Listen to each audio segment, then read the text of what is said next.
Hello ladies, I'm Lydia from the Home Living blog, and I am making these videos for my blog in support of the full-time homemaker. So if you feel that you're isolated or that your job is not supported and you don't feel that you have any company in it, I'll keep you company for a few minutes, and I would advise you to use this video for something to listen to if you have something to do. Do you have some things that need to be sorted, folded, cleaned, a room that needs to be cleaned? Usually these videos are about 27 minutes long, and you can get a few things done. I always like to design them so you can get at least a couple of beds made and the dishes loaded in the dishwasher, and maybe something else that you need to do. There isn't anything to watch here. I'm working on figuring out how to get just a picture on here so that you can just listen, and I'm not doing anything else. I'm not allowing comments on the channel because I just don't want to monitor any more social media. I have my blog, I have my email, I have a phone, and I also use Pinterest. Enough is enough, and so if you want to donate, you go over to my blog. I'll put the link in the description box. And thank you all. If I hadn't got back to you about your donations, a couple of you have sent money. Look, my keyboard isn't working on my old computer. I've had it since 2006, and it's time for it to go, but nothing will work, and I can't thank you so on email. So we'll try to get that taken care of. I just haven't had time to go look into getting a new computer. So in the meantime, you'll just have to put up with my voice. So I've had a request, and several requests actually. The last video I did was considering royalty, and I did it. I hope to do it more biblically because there was royalty in biblical times, and it was referred to. In fact, in the Old Testament, a good wife was a crown to her husband, and there were other things about that were royal in reference, as used as figures of speech. And in the New Testament, members of the Lord's church, those who had obeyed the gospel, are called a royal priesthood. So we quite fascinated with that word royal and what it means to us today. And who would want to go dine with royalty and the food was just thrown on the table, and no ceremony, and you didn't feel dignified. You didn't feel like a human being, and there was nothing special there. No attention paid to portions, nutrition, or theme, or taste, or anything like that. So in treating yourself like royalty, and the reason for this is not because you think you are above anybody, or that you really do think that you are in a special category. The reason that I bring this up, and the reason I've had so many emails about could you do more on royalty, is because we need to treat ourselves the way royalty treats themselves in order to be available to our family and fully functioning. And one of the best videos I watched years ago was the Queen of Denmark explaining why they went on to their holiday home, and why they secluded themselves, and why they deliberately rested. Why it was so deliberate was because, if I can just think of what the quote was, she said, if we don't do that, if we don't go there, you don't have us. You don't have the whole us, because they can't be under stress all the time. They have to have deliberate rest. And one of the problems you might run into when you start being a full-time homemaker is not deliberately resting.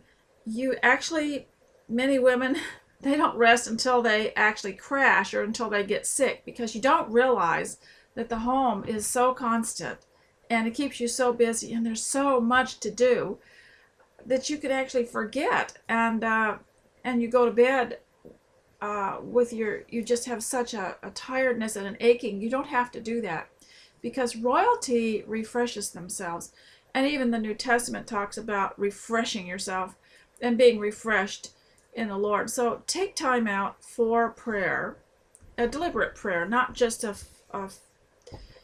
drive-by type of prayer, fly-by prayer when you're anxious, but deliberately take time for prayer and take time for rest, and make sure it is deliberate rest, and give yourself some time in it. So let's talk about royal rest. And royal rest would mean you prepare a place for yourself so that you can rest. If you have your little ones around you, they can rest too. We had realized back in the 1980s that when we were homeschooling, that it was intense sometimes, and the learning was so exciting, and it was so joyful to us that we were going to have to pace ourselves and have some rest, because the stuff we were absorbing was just so energizing. And we learned how to be good citizens, how to fix things, how to solve problems, how to talk to people, how to be diplomatic, and how to be creative. And it was just so much. So we set aside the hour of between 1 o'clock and 2 o'clock, where everyone went to a quiet place, and they could have a book, they could write a letter, they could listen to something, but they couldn't talk to anyone else. They had to be quiet. And at first, there were children coming out of their room saying, "Is the hour over yet? Can we talk yet?" But then as time went on and they got older, that hour between 1 o'clock and 2 o'clock became the most looked forward to and precious time of their lives. Well, one thing you have to watch out for, some of you who are older now and your children are gone and your grandparents, is you no longer have these children around that you have to train. So you forget that you have to have rest too. And there's no one to sit down to with tea every day. I mean, they may come and go. So your life changes, but you still have to have that, what I call royal rest. Okay, so the next thing would be the royal home. Now, there again, I do not think, and it's too bad I have to say this, if I were talking to you just across the table, I wouldn't want to give you the impression that I think home decorating and furnishings and all these material things are more important than spiritual things. I don't, but they are useful for living your life, and they are useful for serving the Lord and for serving your family and for creating an atmosphere where your family will be happy.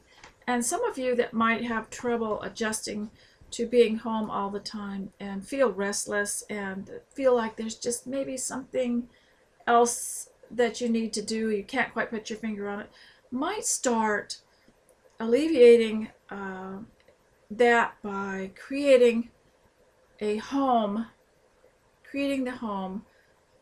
that you want. Create what you like in your home. Create a place that you like to be. And I decided to do that years ago, and decided to choose the colors and the styles and the furnishings and the things that I liked, although much of it was probably grandma's stuff, but I figured out how to cover it, do different things with it. And I remember being out with my children because we had to do some errands in the city. And when we came back, the youngest one said, "I'm so glad to be here. I want to kiss the floor." Because that is where their life is, and that's where their things are, and that's where they have been happy. So create an atmosphere in your home where you can all be happy. And if you're going to be there 24/7 some days, then you need to have the colors, the paint, the things that you're happiest with. And of course, many of us are blessed because in the older generations, the men wanted their wives to be happy, and so they suggested that they choose the colors and the furnishings and the things that they liked. So do the things that, because you're going to be taking care of it, choose the things that you're going to use, choose the type of equipment that because you're going to be the one that's probably going to be there most of the time taking care of it. And so create the atmosphere that you like, and you can change it and you can fix it, because you're the guide and guard of the home, and you are the keeper of the home. And that's borne out in scripture too, that women should be keepers at home. Now, of course, this is talking to Christians. And so then the other thing is eating royally. I have a book that was called Eating Royally, and it was written by a man who was once a chef to a royal couple. And it gave me a little bit of insight into, it didn't say so in so many words, but because he showed pictures of the food arranged on the plate that they served, you got the idea that that was all they were given. There wasn't a big table full of food where they kept helping themselves. They were given one serving.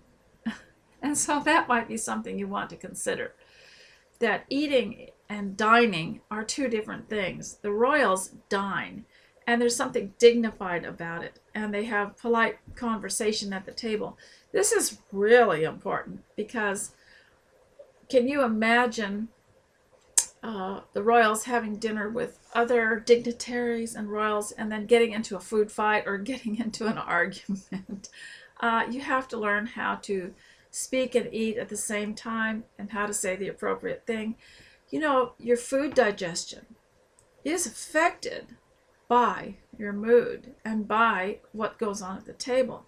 And you've probably all had bad experiences where you had company and someone in the guest party decided they were going to throw a fit or say something rude to your children or to you, and spoiled the whole thing, and left you rather flustered and uneasy. So to dine royally, you have to learn manners, and you have to learn to behave royally. And you dine, and when you eat slowly. And these pictures that I was looking at, just ordinary food, they would have stuffed bell peppers, they'd have mashed potatoes, they have all the ordinary food, nothing that you could not do yourself. It's just that the portions were controlled. And also, the other thing is royal activity. You know, the royals are so busy that they don't have time to sit in front of the TV and eat. So if you want to, they also have times to eat. So one of the things that might be a problem when you first start homemaking is you've got this day in front of you, and so you have a bag of potato chips or you have pop, and you don't realize you're just eating it all day long. And one time I met a lady that had been rather overweight, and I looked at her, I hardly recognized her. She was so thin. I said, "Can you tell me, how did you do that?" She said sugar. She just eliminated sugar. She says, amazing how that piles on the weight. And she had quit drinking pop and those carbonated drinks. And so what you need to do when you're a homemaker is make sure you divide your days. You observe when the sun comes up or when the daylight comes is a time. That might be time for breakfast if you eat breakfast. Then there's another period of time where you might have to stop and rest and have tea. And then you, which of course involves all kinds of other things, foods and all the things you like. And then it's a ceremonial type of way to live.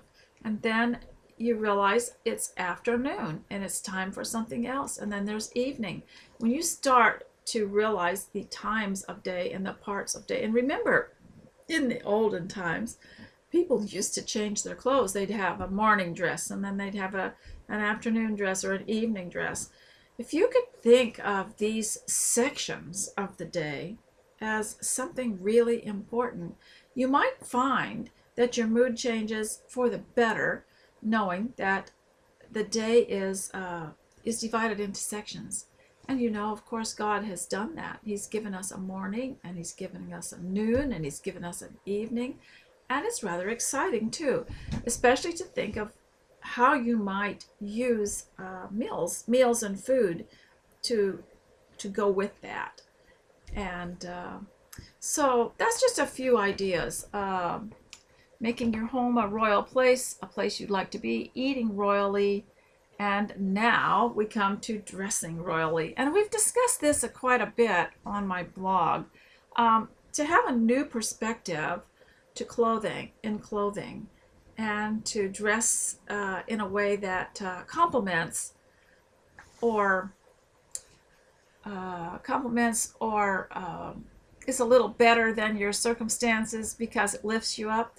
And I'll just tell you about an experience I had when we went to the Caribbean.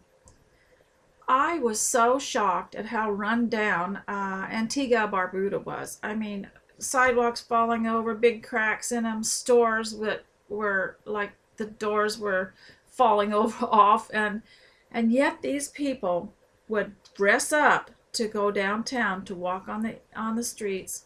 And when they went to church, oh my goodness. And we visited in their homes, tiny little places, hovels if you wish. But they would have one peg where their church clothes were hanging. And the men wore what would be an equivalent to an Armani suit and Italian shoes to church. It was saved for church. And the women wore beautiful hats and fascinators and suits to church, straight out of, I would say, the Ashrow catalog. Just gorgeous, gorgeous. And we felt really poor and country in our homespun clothes, which were quite trendy at the time in the U.S. Back in the 80s. And so they dressed a little better than their circumstances, which is it's uplifting, you know. The towns weren't beautiful, the stores weren't glamorous, but the people lifted one another up by the way they dressed. So then another thing that I've been asked about is this Alexis de Tocqueville. He was a French historian that came to America. Now I want to tell you where I found this so that you can go look. I don't have the link right now, but the whole book is published online for free at the University of Adelaide in South Australia. So if you want to look that up, just type in Alexis de Tocqueville, America Revisited, or Alexis de Tocqueville, Democracy in America, or Alexis de Tocqueville and Women. So I want to read some more of the Alexis de Tocqueville. So I'm going to call this royal attitude, because you know, when the royals come through, I'll tell you the royals I enjoy. I like Mary and Frederick of Denmark, and I like a few other people, some of them in the sub-Sahara, and I just enjoy seeing what they're wearing and what the women look like. But they would not complain about their role. If they're out shaking hands, they're not going to say, how are you? I'm terrible. I just had a fight with my husband, and the royal food tastes terrible, and all that, because you want to give your family a good reputation and a good name. And before I go on to read this, I'd just like to say, if you're a homemaker and you're new, you need to make sure that your husband understands that at work he will be pressed to tell what you do all day, and he's not obligated to give his co-workers all the details of it. But you can both work out something that you can say that they will respect, and so that he doesn't get in an argument. But a lot of times the problems that come home to the homemaker that's just minding her own business and trying to take care of her family so that she doesn't have to outsource everything, you know. That's one reason we do this. We don't need to outsource everything. We don't need to outsource our child raising. We don't need to outsource our our food preparation. We don't need to outsource. I mean, I learned even when my kids were growing up, I learned to cut hair so that we didn't have to go to the barber shop and wait while one child after another got their hair cut. And then they learned too how to do it. Um, but the idea of doing it yourself. So the husband and wife can work out something clever and something informative that's also authoritative, so that it stops the gossip that goes on at work about the woman being at home. They might say something to him like, well, how do you make it if your wife doesn't work outside the home? So you need to work out what you're going to say. And for me, it was, I was wanting to take my responsibility. I wanted the responsibility. I didn't want to outsource anything. So you do it then. So here is Alexis de Tocqueville, 1851, I think. And he wrote, thus the Americans do not think that man and woman have either the duty or the right to perform the same offices. In other words, they don't think that they have the right to have each other's jobs, I guess. But they show an equal regard for both their respective parts. Now, this is the America that I remember too in the 50s, that the men regarded the women as really important in their homemaking and guarding and guiding and maintaining the home and being there. I mean, nobody wanted to leave the home empty, so somebody had to be there at all times. And the men worked hard so that the wife might be able to guard the home, so she might be available to her family, be able to raise her own children. So that's why the men went to work. On the other hand, the women took care of the home and provided the family food, so that to enable the man to go to work and live out his dream of going to work or building a business, bringing home money, building his own home, providing for his family. It gave him the regal and royal feeling of being successful. And so these two interacted.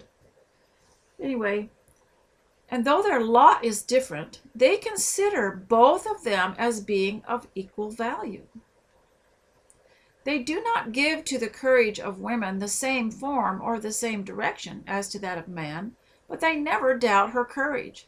And if they hold that man and his partner ought not always to exercise their intellect and understanding in the same manner, they at least believe the understanding of the one to be as sound as the understanding of the other. In other words, they never looked down on women and thought that she wasn't as smart as a man. I'm afraid there's a lot of religious people that think that women don't know anything, so men have to boss them around all the time. That's just silly. Thus, then, while they have allowed the social inferiority of women to continue, and what they meant was she was not the head of a company at that time, and she was not bossing other people beneath her at work. They have done all they could do to raise her morally and intellectually to the level of a man.